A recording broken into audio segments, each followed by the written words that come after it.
Hello friends, welcome to A Score IAS.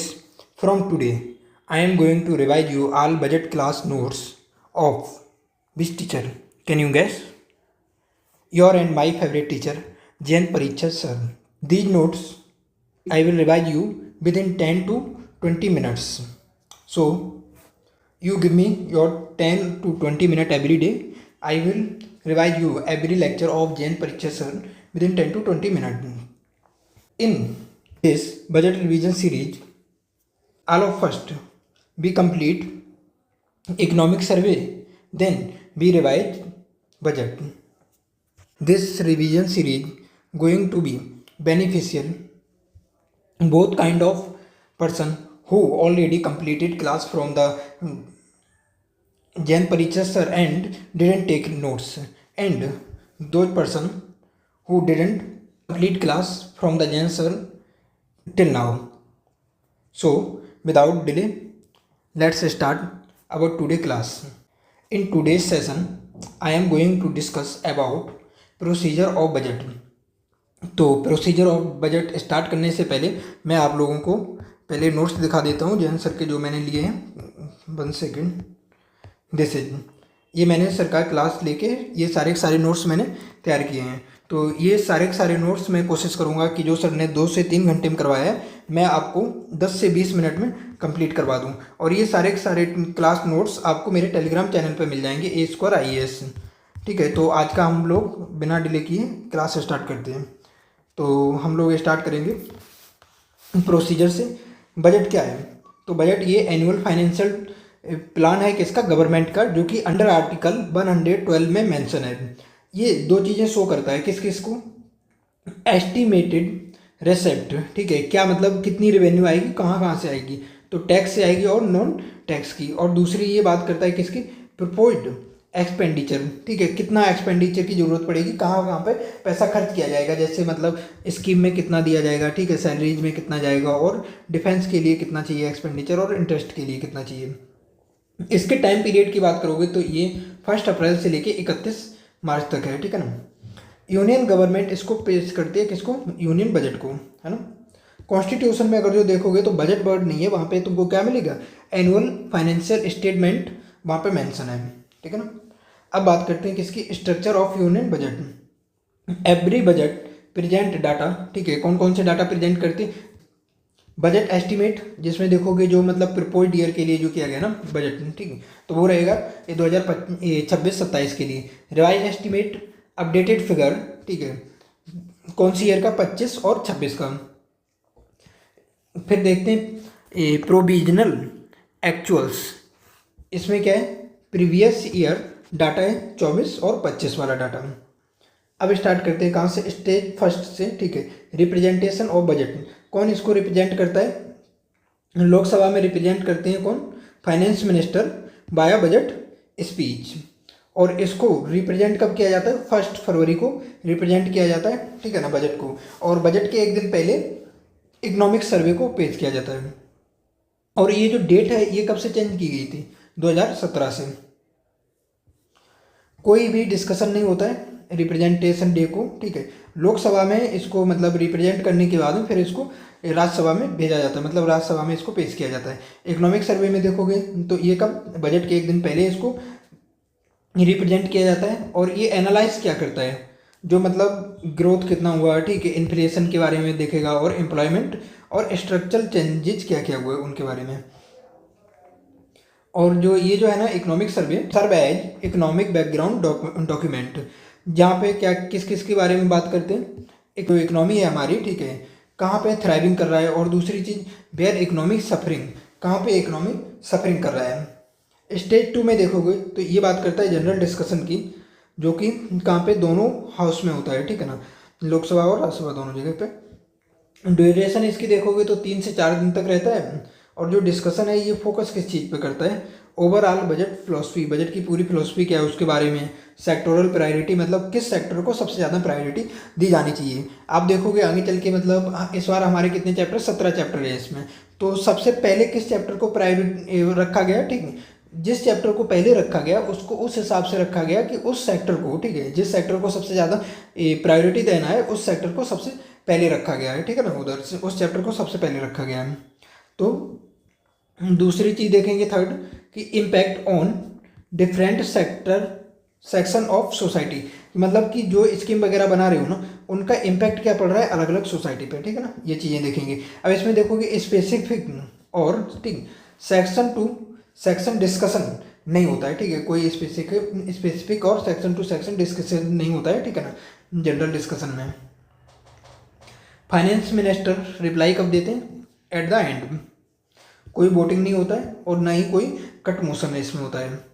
और ये जो स्टेज है ना ये शेप देता है किसको? पॉलिटिकल नरेटिव को, बजट के पॉलिटिकल नरेटिव को शेप देता है। स्टेज 3 में देखोगे तो ये बात करता है कि इसकी scrutiny by the departmental standing committee, ठीक, तो मतलब वो क्या क्या जांच करेंगी। तो जैसे मतलब जो पार्लियामेंट एडजर्न 3 to 4 वीक 3 से 4 दिन के लिए एडजर्न होने के बाद में, ठीक, तो अब ये जो 24 डिपार्टमेंटल स्टैंडिंग कमिटी है ना वो एग्जामिन करेंगी, ठीक, इसको डिमांड्स फॉर द ग्रांट्स। तो अब ये क्या क्या एसेस करेंगी जी, ये देखेंगी, ठीक है, ये किस किस की जांच करेंगी, ये देखेंगी स्कीम परफॉर्मेंस, ठीक है, स्कीम की परफॉर्मेंस कैसी रही, ठीक, और दूसरी चीज यूटिलाइजेशन ऑफ फंड का यूटिलाइजेशन कितना हुआ। थर्ड थिंग ये क्या देखेंगे? पॉलिसी इफेक्टिवनेस, ठीक, जो पॉलिसी बनाई गई है वो कितना इफेक्टिवनेस रही है। ये रिपोर्ट को फाइनली कहाँ पे सबमिट करेंगे? पार्लियामेंट में सबमिट की जाएगी। ये कैसा मोस्ट, ठीक, ये जो स्टेज है कैसी? मोस्ट टेक्निकल और नॉन पॉलिटिकल स्क्रूटनी स्टेज है। अब देखते हैं सेक्शन 4 में voting on demands for grants. तो each ministry represent its demand for grant. इसमें की रूल देखोगे क्या है? Voting power lies only with the Lok Sabha, ठीक है, लोकसभा के पास में है। वहीं देखोगे राज्यसभा के पास में कोई वोटिंग पावर नहीं है, ठीक है ना। ईच डिमांड वोटेड सेपरेटली, जितनी भी डिमांड है वो कैसे? सेपरेटली वोट की जाती हैं।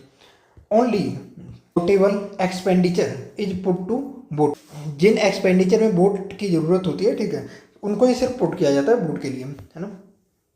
Charge expenditure of consolidated fund of India can be discussed, मतलब ये डिस्कस की जा सकती है, और but it can not be voted, लेकिन इसको वोट नहीं किया जा सकता है। जैसे कि जज की सैलरी होगी, ठीक है, इस देखो इस पे मतलब क्या डिस्कस किया जा सकता है बट इस पर वोट नहीं किया जा सकता। आफ्टर अप्रूवल, अप्रूवल के बाद में डिमांड बिकम्स अ ग्रांट। अब देखते हैं next cut motion and guillotine. तो कट मोशन कौन कौन से हैं, ठीक, तो इसमें देखेंगे कट मोशन में पॉलिसी कट मोशन, ये क्या करता है? ये रिड्यूस कर देता है डिमांड को 1 रुपये तक, ठीक है, एंड रिजेक्ट्स पॉलिसी इटसेल्फ, जो पॉलिसी है वो खुद में रिजेक्ट हो जाती है। अब इसको ऐसे समझिए, आप एक किसान के बेटे हो, तो आप गए अपने पिताजी के पास में, आपको यूपीएससी की तैयारी करनी है। पापा को बोला कि पापा मेरे को यूपीएससी तैयारी करना है और मुझे करोल बाग जाके बाजीराम में एडमिशन लेना है। आपने उनको फीस बताया कि उधर 1.75 lakh at a one time deposit करना पड़ता है। तो पापा क्या है कि पापा तुमको मना भी नहीं करना चाह रहे, तो पापा क्या करते हैं 1,000 रुपये निकाल के तुमको दे देते हैं, ठीक है, बोलते हैं कि लो बेटा जाओ एडमिशन ले लो जाके। अब तुम क्या करोगे भाई? इतने में तो तुम्हारा काम नहीं चलेगा ना, तो तुम अपना प्लान ही चेंज कर दोगे, ठीक है ना, रिजेक्ट कर दोगे बाजीराम में एडमिशन लेने का, समझे ना। तो ये तो तुम्हारा हो गया पॉलिसी कट मोशन। दूसरे देखते हैं इकोनॉमिक कट मोशन। ये क्या करता है? Reduce demand by a specific amount, ठीक है, और टारगेट इसमें करते हैं किसको? बेस्टफुल स्पेंडिंग को। इसको देखो ऐसे समझते हैं कि जैसे कोई लड़का है वो दिल्ली में आया, दिल्ली में आने के बाद में अब वो क्या कर रहा है बंदा, उसने आया एडमिशन लिया, ठीक, और यहाँ पे गर्लफ्रेंड बनाने के बाद में अब वो क्या कर रहा है कि भाई डेली उसको इधर उधर घुमा रहा है, खर्चा कर रहा है, फालतू के खर्चा कर रहा है दोस्तों के साथ में। तो इस चीज़ को पापा ने टारगेट किया, देखा कि बेटा कहाँ पे पैसे को फालतू में स्पेंड कर रहे हैं। तो पहले उस बंदे को मिल रहे थे 15,000, ठीक, तो ये टारगेट करने के बाद में बेस्टफुल यूज देखने के बाद में फिर वो 15,000 से कट करके कितना 10,000 रुपये भेजने लगे। यही तुम्हारा है इकोनॉमिक कट मोशन, ठीक है ना। नेक्स्ट देखते हैं टोकन कट मोशन। तो ये रिड्यूस कर देता है डिमांड को बाई 100 रुपीज, ठीक है। हाईलाइट स्पेसिफिक ग्रीवांसेस, मतलब यूँ समझ लीजिए कि 1 करोड़ का मतलब कोई डिमांड है, ठीक है, तो 1 करोड़ में वो क्या कर रहे हैं? 100 रुपये सिर्फ कम कर रहे हैं, समझे, और हाईलाइट करते हो उसमें जो स्पेसिफिक ग्रीवांसेस हैं उनको। अब गिलोटिन में देखो ये क्या है? अप्लाइड ऑन फाइनल डे, ठीक है, जो अंतिम दिन होगा तब अप्लाइड किया जाएगा, ठीक है। All pending demands voted without discussion. अब इसको ऐसे समझिए कि कोई बंदा है, ठीक है, जिसका नाम हम ले लेते हैं राम प्यारे। राम प्यारे क्या है कि राम प्यारे अपनी pre wedding shoot line safari में करवाना चाह रहा है। तो अब भाई क्या है कि जो घर वाले हैं वो सारे लोग तो डर ही रहे हैं इस चीज़ से, ठीक है, कि भाई कौन वहाँ पे जाएगा शेरों के बीच में। लेकिन राम प्यारा अपना ना बहुत मस्त इंसान है, उसको क्या है कि उसको शेर मतलब उसको क्या है ना कि शेरनियों के बीच में जाके ना शूटिंग करवानी है। तो भाई फाइनली चलता चलता वो तो इधर बैठा है चुपचाप, है ना। जब फाइनल डे आता है, ठीक, अभी तक घर वालों ने कोई डिस्कशन नहीं किया, ठीक, कोई बात नहीं किया। फाइनल डे पे सीधा वोटिंग कर देते हैं, ठीक है बेटा तुमको जाने ही इतना ही शौक है उधर जाने का, तो फिर जाओ करवा लो जाके अपना शूटिंग वूटिंग। तो इसमें यही चीज़ समझो कि गिलोटिन क्या है, अप्लाइड ऑन फाइनल डे, ठीक, all pending demands voted without discussion. अब देखते हैं स्टेज 5 में, तो ये क्या है, अप्रोप्रिएट बिल है, ठीक है ना। तो इसमें स्टेज 5 में अप्रोप्रिएट बिल में देखोगे क्या, based on article 114 government can't withdraw money without law. Government पैसा नहीं निकाल सकती है बिना लॉ के, ठीक है। इट ऑथराइजेज विड्रॉयल फ्रॉम, ठीक है, ये ऑथराइज करता है विड्रॉल कहाँ से करोगे, कंसोलिडेटेड फंड ऑफ इंडिया, है ना। ये कवर करता है क्या, वोटेड ग्रांट और चार्ज एक्सपेंडिचर। तो इसमें तुम देखोगे क्या क्या रहेगा, चार्ज एक्सपेंडिचर, ठीक है ना, कंसोलिडेटेड फंड ऑफ इंडिया में चार्ज एक्सपेंडिचर मिल जाएगा देखने को। No amendment to change amount और पर्पज, ठीक, कोई अमेंडमेंट नहीं किया जा सकता यदि अमाउंट चेंज करना हो या पर्पज को चेंज करना हो, तो कोई अमेंडमेंट नहीं किया जाएगा, ठीक है ना। After a presidents ascent appropriation act बन जाता है। जो भी बिल है ना, ठीक है, बिल पे प्रेसिडेंट का असेंट मिलने के बाद में ये अप्रोप्रिएशन एक्ट बन जाता है। Vote on account temporary spending authority, ठीक, जो वोट ऑन अकाउंट है ये क्या है, टेम्परेरी स्पेंडिंग अथॉरिटी, ठीक है ना। इसमें क्या होता है, फुल बजट प्रोसेस में एक्सटेंड बियॉन्ड 31 मार्च, ठीक है ना।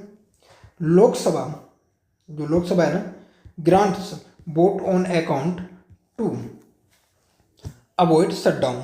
जो लोकसभा है वो ग्रांट करती है वोट ऑन अकाउंट पे, ठीक है, जिससे कि जो शटडाउन है वो अवॉइड हो जाए। अक्सर इसको देखोगे मोस्टली कैसा रहता है, तो प्रायः ये 2 मंथ तक ही रहता है, usually for 2 month. In election year you can see 3 to 4 month.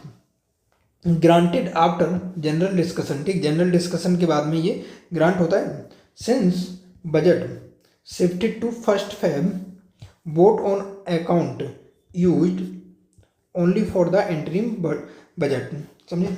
जब से मतलब 1 Feb से शिफ्ट हुआ ना ये बजट पेश करने का, तब से ये जो है ना वोट ऑन अकाउंट ये सिर्फ इंटरिम बजट के लिए यूज किया जाता है। अब next BC stage 6 finance bill.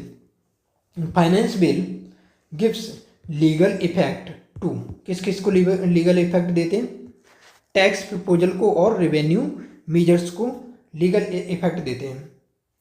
Treated as money bill, जो ये फाइनेंस बिल है इसको कैसे ट्रीटेड किया जाता है, इसको मनी बिल की तरह ट्रीट किया जाता है।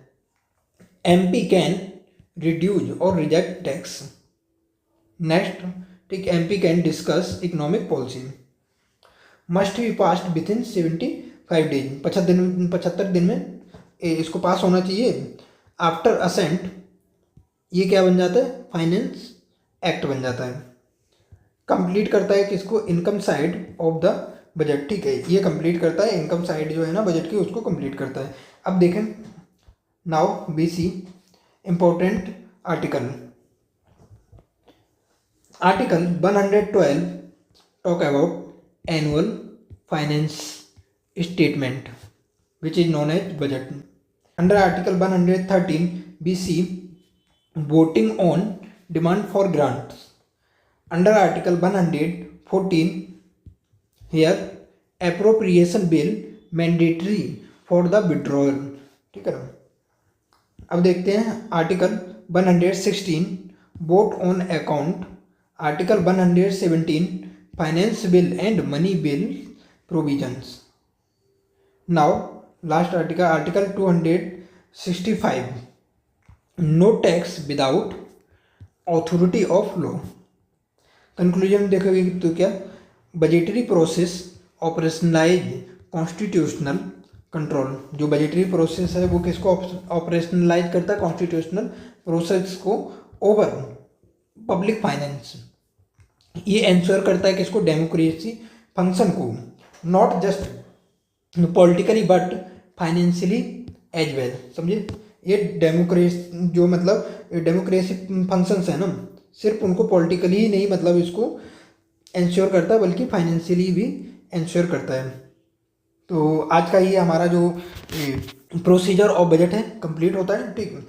और कल जो हम लोग कंप्लीट करेंगे वो इकोनॉमिक सर्वे का पहला लेक्चर करेंगे जैन सर का, जो कि 10 से 15 मिनट में मैं कंप्लीट करवा दूंगा, ठीक है ना। और आप लोगों को ये अगर जो PDF चाहिए मेरा, तो ये मेरे टेलीग्राम चैनल पर मिल जाएगी, which is known as A2IAS। Thank you for watching this class. यदि आप लोगों को अच्छा लगा हो तो फिर अपने फ्रेंड सर्कल में भी सबको शेयर कर दीजिए और चैनल को सब्सक्राइब कर लीजिए। Thank you for watching this class. Take care, see you in the next session.